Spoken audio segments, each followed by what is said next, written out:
Hey there, thanks for joining us on the Chief Executive Aviator. I'm Simon Turner, your host, and you're wondering what we're all about. Well, we're pilots who happen to run businesses, or maybe we're business people who happen to fly.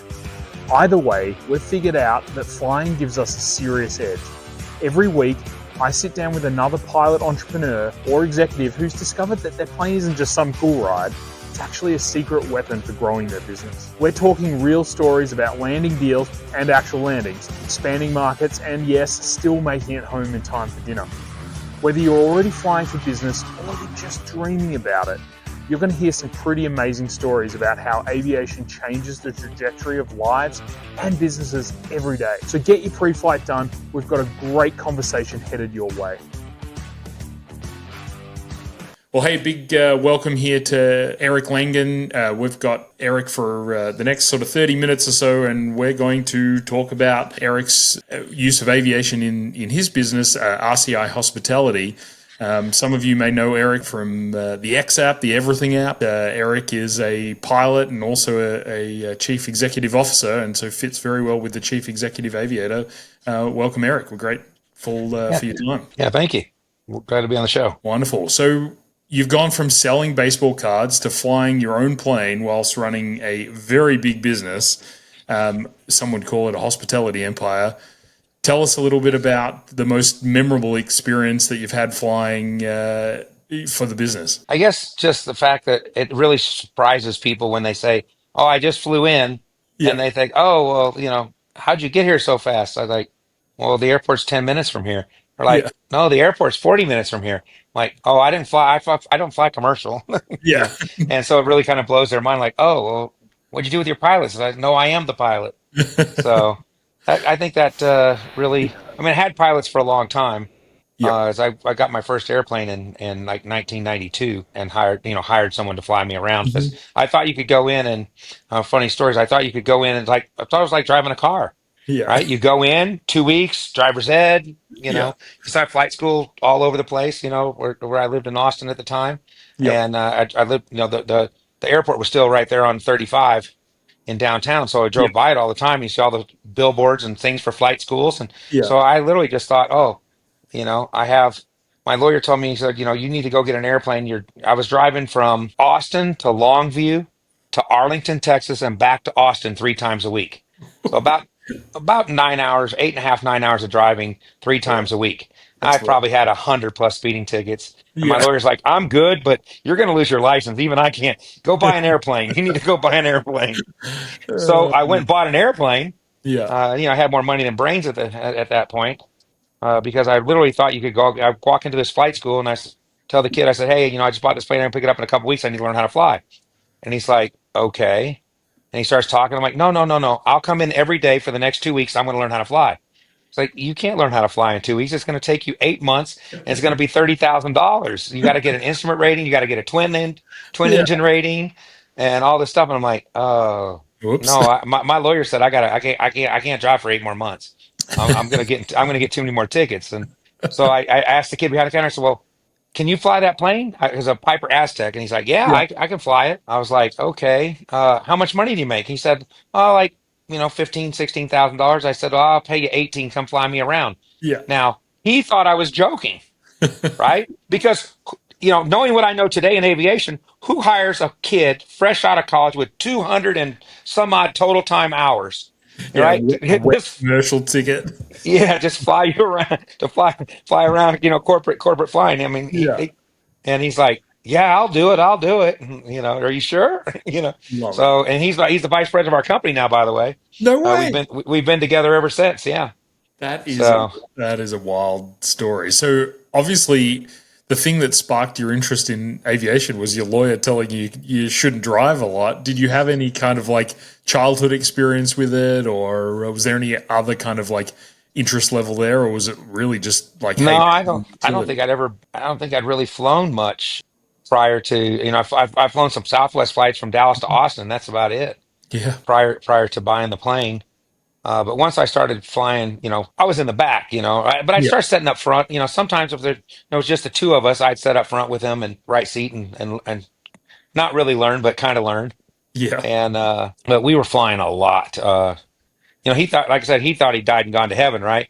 Yeah, As like a guy walks in, all of a sudden he's getting twin time. He's teaching people how to. He said, I was getting paid to let people try to kill me all day.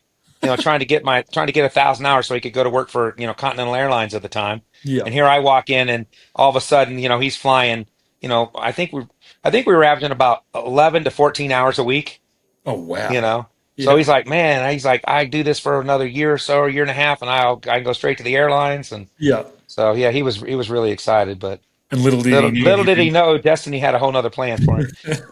Life is funny like that. Life is Yeah. very funny like that. So, talk us through kind of the path that you actually took to becoming a pilot. So, you sat in the back for Sure. a bit, but Yeah, till about 14 years ago, well, maybe almost 15, 14, 15 years ago, I Mhm. I, I got divorced from my third wife and called up Travis, who's vice president of the company, but he's still our pilot, right? We Yeah, still flying the planes around. We had I don't remember what jet we had at the time. I think we had maybe had the Eclipse jet at that time. I can't yeah, remember, but we yeah, we we get in.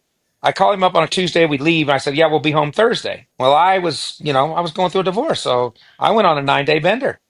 So we got home Thursday the next week. yeah, And when we get home, he's just screaming at me. I can't believe it. I can't be gone for 9 days. I've got a kid and I've got a wife and, I got responsibilities to the company and you need to quit drinking. And I'm like, hey, hey, hey, hey, easy killer. I was partying. We had fun. Don't worry about it. And he's like, you just need to learn to go fly yourself. Now, I took that as a challenge. I love it. And so I think the next week I started taking flight lessons. Little did I know, once you start flying, you quit drinking, right? Yeah, Because if you fly, or you drink, you can't fly. yeah, And yeah, once you have that freedom of flying, like, I always tell people, look, I wake up in the morning and I want to be in New York City. 3 hours later, I'm in New York City, right? yeah, I don't have to call nobody. I don't have to, I go out, tell the upfield, put some fuel in the plane, start it yeah, up, and boom, and I land in Teterboro 3 hours later. yeah. So, That's an amazing and feeling. once you do that freedom, you can't. I can't. I rarely ever drink now because I know if I drink, I can't fly, and I don't Yeah, know if I'm going to want to get up and fly somewhere. Most yeah. of the time, I don't, Hmm. but if I want to and I can't, that's one of those things. Yeah, I'm not good at being restricted, right? it's a good forcing function. I know tons of Yeah. pilots that have followed the same thing as it's ended up killing any drinking habit that they had because It does. and they want to Yeah. fly, they want to fly the next morning. Well, you can't drink at night, kind of Well, you thing. drink to be free, right? I mean, that's why I say I used to drink to be free of the stress and the problem, the issue. Yep. You want to just forget everything, but you fly to be free in a whole different way. Yeah. And giving up that type of freedom for me is just it's not I can't do it. So Yeah, I totally understand. So another type of freedom that I find I get when I fly is all of my company stuff and everything else I'm thinking of kind of melts away, and I'm just very focused in the cockpit. Do you find the same thing that it's kind of like a release from you from the rest of the business because you just focus on flying the plane or? yeah, well, for takeoffs and landings, definitely. Hmm. Of course, we're in jets now, so we have a Vision jet, and then we have a CJ4, Uh-huh. and so they're all autopilot and Yeah, that, and we have Wi-Fi. So for about the first 20 minutes of the flight and the last 20 minutes of the flight, absolutely. you're But focused. in the middle, it's perfect because that getting away from it all and pushing it into the back of your mind lets your mind, I think, kind of filter some of Mhm. it, and you're so focused that as you level off, we get the climb to level off, get everything set up, do your radio check, and you got time. Then you'll grab your phone. I'll grab my phone, and all of a sudden, all these ideas just start popping out of your head. Oh, you got to do this. Oh, by the way, send somebody. Oh, you should email some. And so I get a lot of work done in that next 30 minutes or so, Yeah, very interesting. just because everything becomes like you said when when you're flying, especially as you're doing your pre-flight, your takeoff, you're especially out of some of the airports I fly out of. If you're flying out of Teterboro, you're flying. We fly out of Houston airspace a lot, Dallas airspace a lot. A lot of Bravo airspaces, so we fly in and out of, Yeah, and so you have to be very, very focused for 20, 30 minutes. And I think it does give you a business clarity yeah, that you just don't get to until you coming out of that. As you get out of that, relax, and your body goes, right. Is it right? You get out of the Bravo, you're leveling off, and it's like, okay. yeah, And then your body goes back to, I think, or my mind goes back to, oh yeah, I was thinking about this. I need to do that. Oh, I need. yeah. and the solutions just come to you. That's what I really like. And the flying's just like I said, just especially nighttime flying. I'm a nighttime flyer. Yeah. I'm not a morning person. I don't like to wake up in the morning and go get on the plane and go anywhere. But boy, you want to go somewhere at 2 o'clock in the morning, I'm your man, Yeah. you Okay. know? Yeah. So And it's pretty peaceful up there at it night. is absolutely gorgeous Yeah. on clear nights. And even if it's IMC is, it's just really nice to and Yeah. just the hum of the engines and Yep. just, Very true. And so yeah. you said you've got a Vision Jet and a CJ4. Do you fly Yeah. both of them, or do you guys kind I of? Yeah, I'm type rated in both, single pilot in the CJ, Yeah. which took me a long time to get, to the point where I really wanted to fly single pilot. Mhm. My favorite saying when people say, oh, is it safe to fly with you? Aren't planes dangerous? Like, hey, nobody wants to be alive more than me. Yeah. Okay.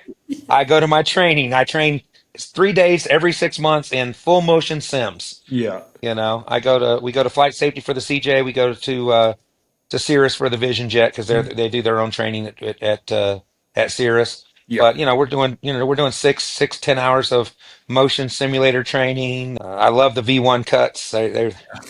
They're a lot of fun. The beauty of the sim is you can do things in there and they can test you in ways you can't do in the real plane because it's too Yeah. dangerous. Yeah, brilliant. That's a good way to look at it. So you've got a couple of planes within the business. How's it sort of become integrated in, your operations? You sound like you're flying a lot. I And, fly about 200 hours a year on okay, average. yeah, Yeah, and in a jet, so it's a lot of miles yeah. covered. I was going to say, yeah, We're back and forth to Colorado twice a month. yeah, New York every quarter probably or pretty close.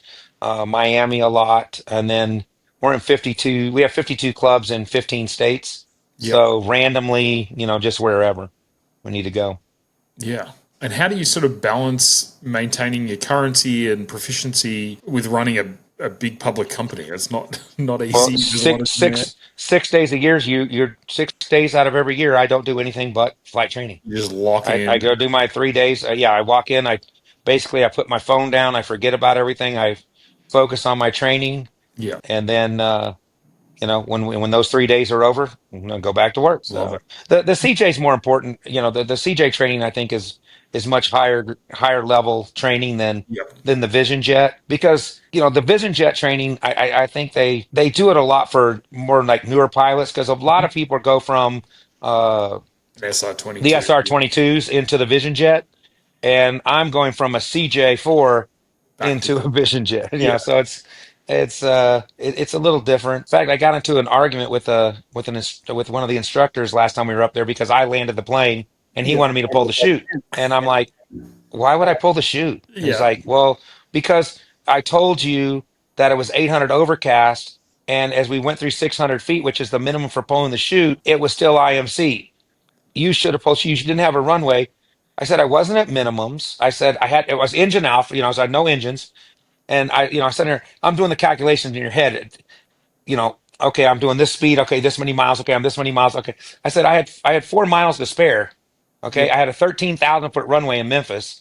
I said it's 150 feet wide. There's three other runways there, plus the cross runways. Plus, I could land this plane on a taxiway if I had to at Memphis. I yeah, said, why would I pull the chute? Well, the chutes have been 100%. I said, you've had two pulled. That's not 100% in my book. I yeah, said, I have synthetic vision and I was never in danger. We always had the runway. I had the runway inside in the synthetic vision. And he's like, well, you're supposed to pull the chute. You're supposed to pull the chute. I said, then give me a scenario where I'll pull the chute. Give me, tell me it's 200 overcast or 150 overcast and quarter mile visibility and I'm engine out. Okay, now I'm probably pulling the chute, yeah, right? yeah, Or put me 25 miles, from the airport and let me calculate that, I have 26 miles of range yeah. in the I think you decline, can pull a shoot you because know, it's too short of because a. then I'm pulling the chute, right? Yeah. But if I'm on the glide path, I'm Hmm. literally shooting the glide path. If fail my instruments inside, yeah, I'll pull the chute. Yeah. But when I can see the runway in the synthetic vision, I know I'm on the glide path and I know I'm perfectly on course to land this thing. And I have extra speed so that I can make up to 4 miles, because I'm too high. I can Yep. pull it on down. So, I'm shooting the glide path, but I'm actually shooting the glide path at about, I want to say I was about 600 feet above. but just steadily holding it at about 600 feet above. Because I was shooting for the middle of the runway.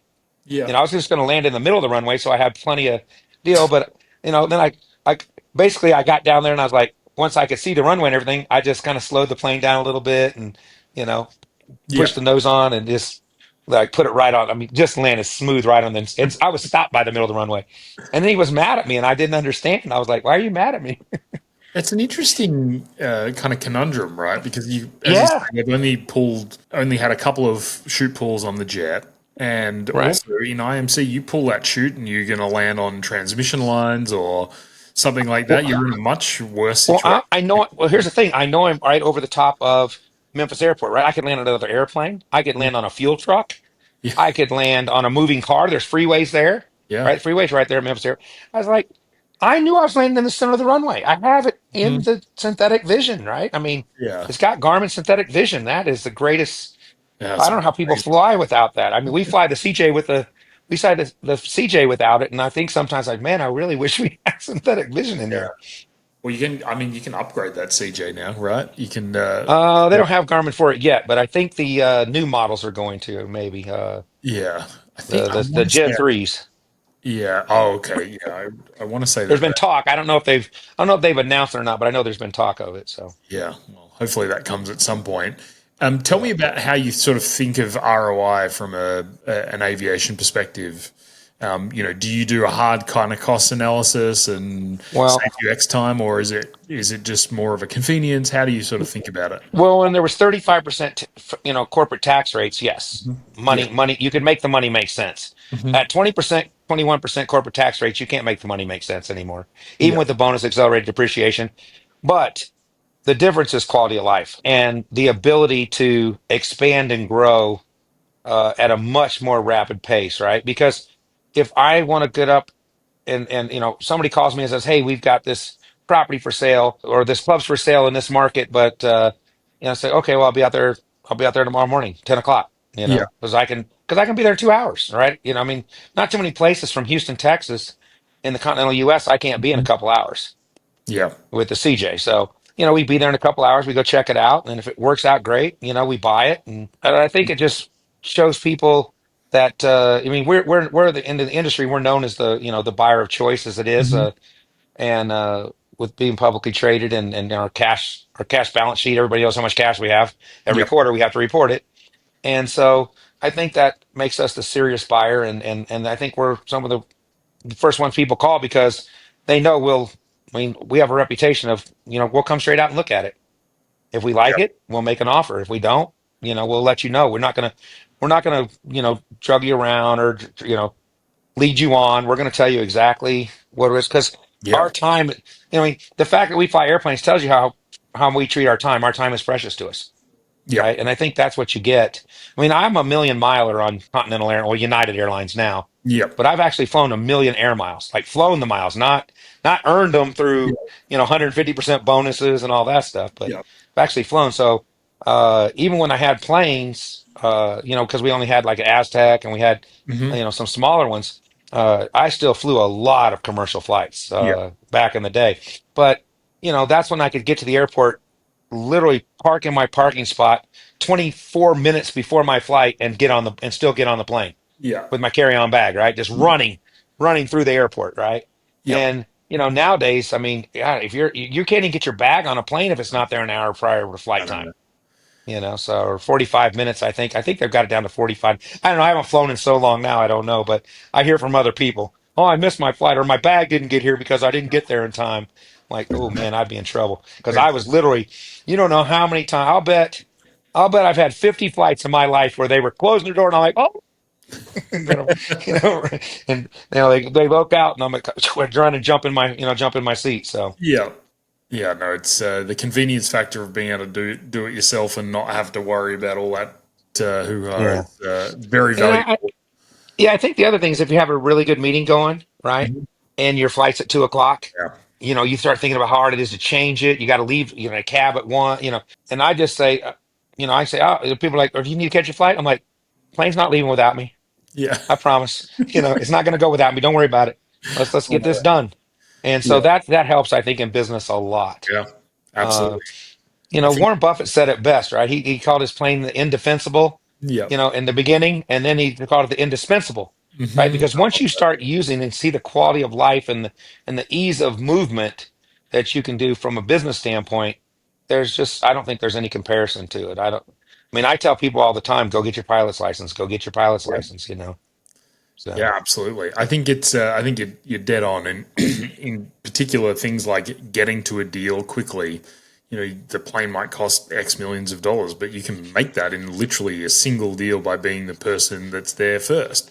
yep. That secures it, or as you say, is like that extra hour that you spent at that meeting because you didn't have to go and get on your commercial flight. That might have been the thing that put the deal over the line, or allowed you to make a strategic move that more than Yeah, paid. it allows you to get them comfortable. I think, Yeah. as you spend time because you're there at their leisure and letting them work through their process. Sellers, especially in the club business, I mean, we buy a lot of clubs from guys that are in their 60s, 70s, 80s that have been in the business for 25 years. They've got employees that have worked for them, since they started, and Mhm. they're worried about, they have the money to retire, but their employees don't. Are you going to fire all my employees? And so, it lets us really spend the time we need to spend with them. And if I need to go home, we have meetings. I need to go home at the end of the night for something because there's, something back in Houston going on. I can run home that night and still fly right back and meet them at 10 Yeah. o'clock the next morning, right? Yeah. Or how, you can't do that commercial. You're not doing that commercial. That's so true. How do you then justify it as a public company? You have a lot more scrutiny on what you spend. How do you sort of justify it inside your investor meetings, or do you find that they're not really that phased about it? Well, I mean, we've had planes for a long, long time now, but in the beginning, yes, especially when we were smaller, we used to get a lot of flack over the planes, here and there. But I mean, we always buy economical planes, right? I mean, a CJ4 for what it does and how fast it is and how many people it carries, it's a very economical plane. The Vision Jet is extremely economical, 70 gallons an hour, 300 knots, super safe, right? I mean, you got auto land, you got the parachute. Hmm. We have a Gen 2. We had Yep. the Gen 1, but when the Gen 2 came out, we just decided from a safety standpoint, it just made so much more Yep. sense because there's a lot of times where, we fly single pilot. So, Yep. um, Totally. yeah.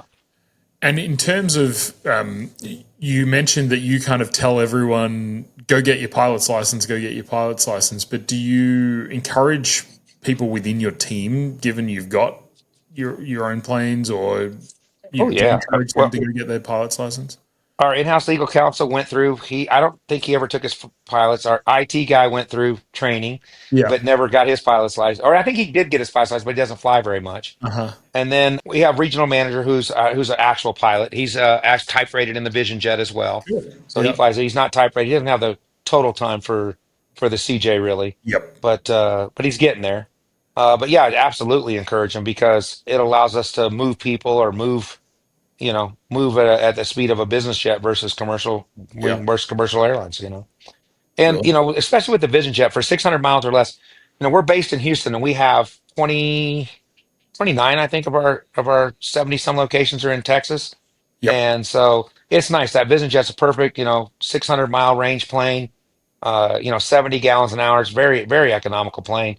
When you Yep. buy it, you have to buy the 3 years maintenance plan with it. So, Hmm. it's all included in the price. So it's just how much a month. And, Yep. you fly the 200. If you're using them 200 hours a year, definitely getting your money's worth. We can justify them at about 100 hours, Got actually, I it. think. So, Well, that's a cool way to look at it. yeah. Now, in your business, you end up coming across probably plenty of celebrities and interesting people. And have you ever kind of run across anyone interesting in the aviation world, or notable celebrities, personalities that you've run into at an FBO or an airport Well, somewhere? I'll tell you, and it's kind of embarrassing because I didn't know who he was. So I'm in Boston, of all places, Yeah. at Logan Airport, and I'm trying to pay for my fuel, and we're trying to get out of there, and the weather's been crazy, Yeah. and we have an opening where we can get out, and I'm sitting there, and the kid at the counter, takes my credit card, and then he just walks away from me, and goes over and starts helping some guy.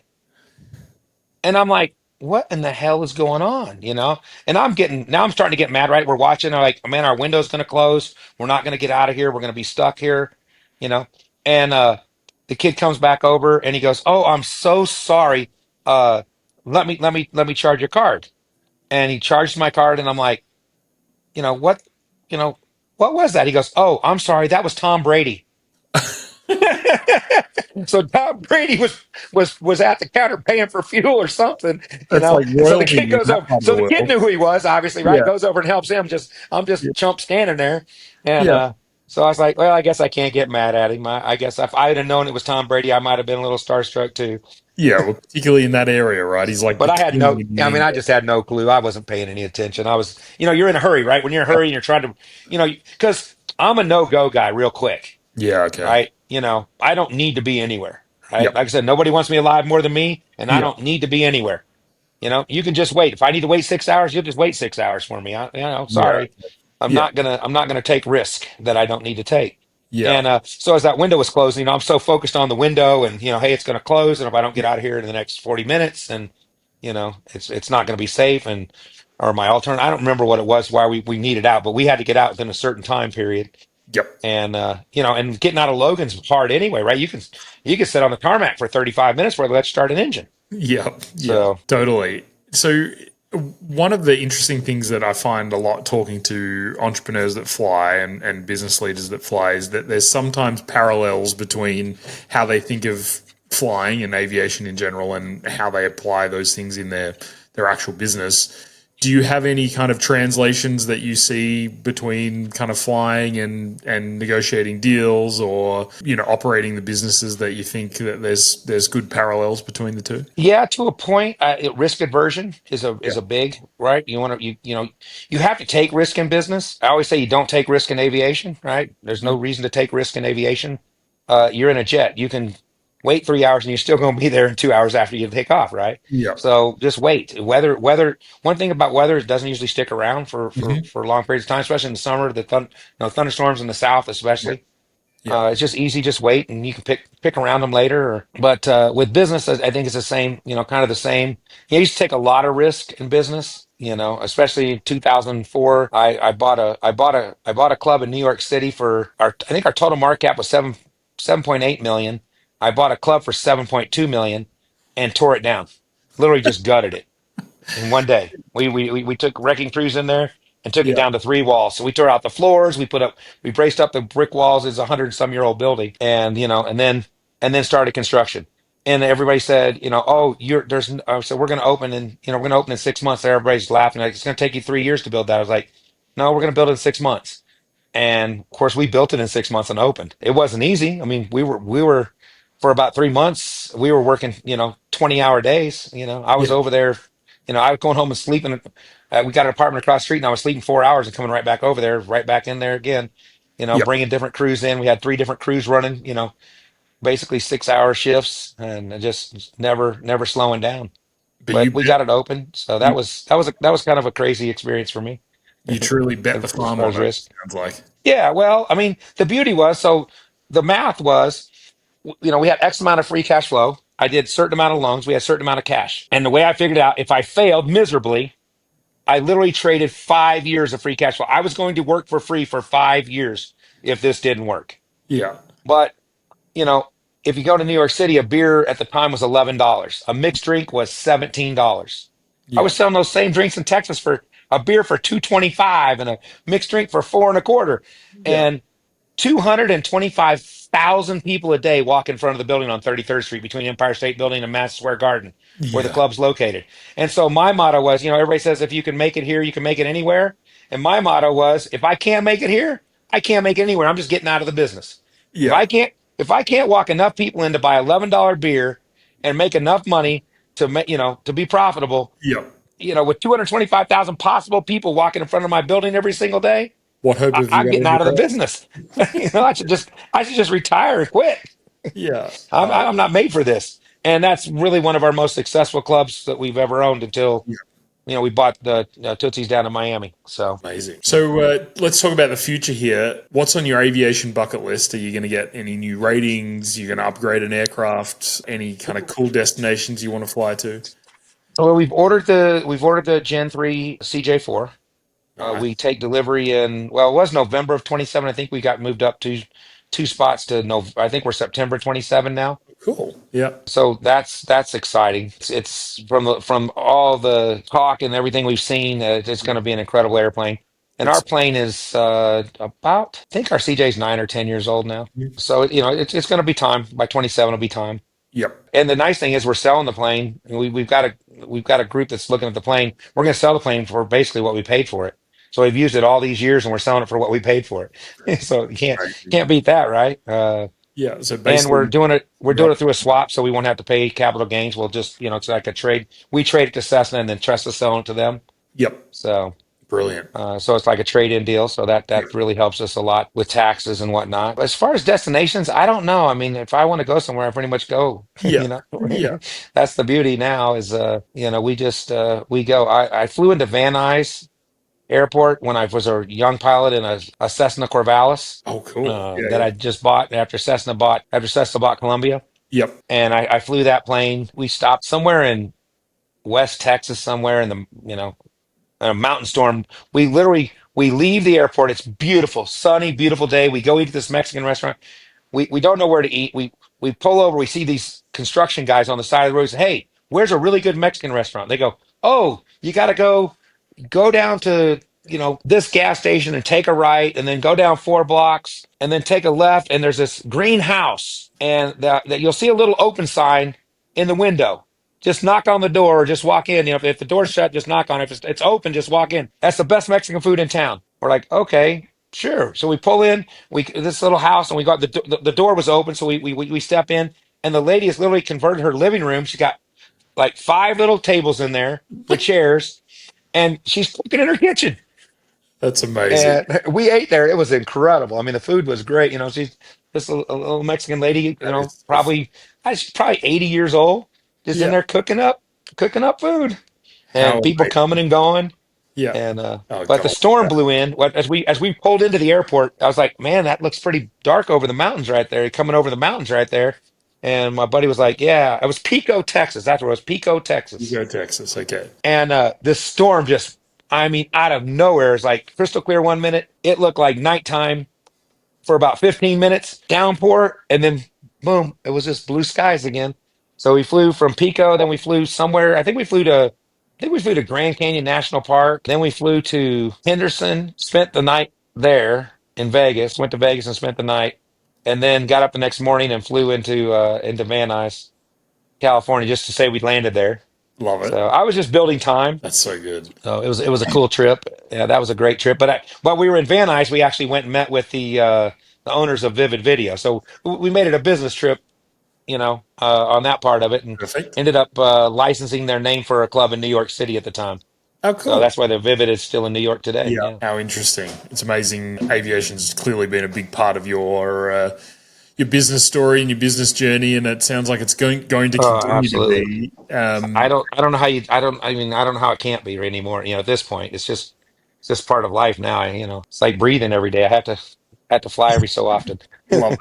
I love it. We're going to do some rapid fire now. Okay. What's your favorite airport? And it could be the best FBO at the airport, or where do you Ooh, love man, checking that's in? really tough. I love all millionaires. Yep. I've never been to a bad millionaire. My favorite FBO airport, probably Jet Aviation in Fort Lauderdale, or the Denver Jet Center here at Centennial. They're great. Just Yeah. great people. They really have great people that work there. They Mhm. really go out of their way to take care of you, to take care of your plane, take care of your needs. Yep. And they're both CAA, so you get cheap fuel. Yes. So Yeah. when you can get great service and cheap jet fuel, Gotta love all it. those are my favorite FBOs.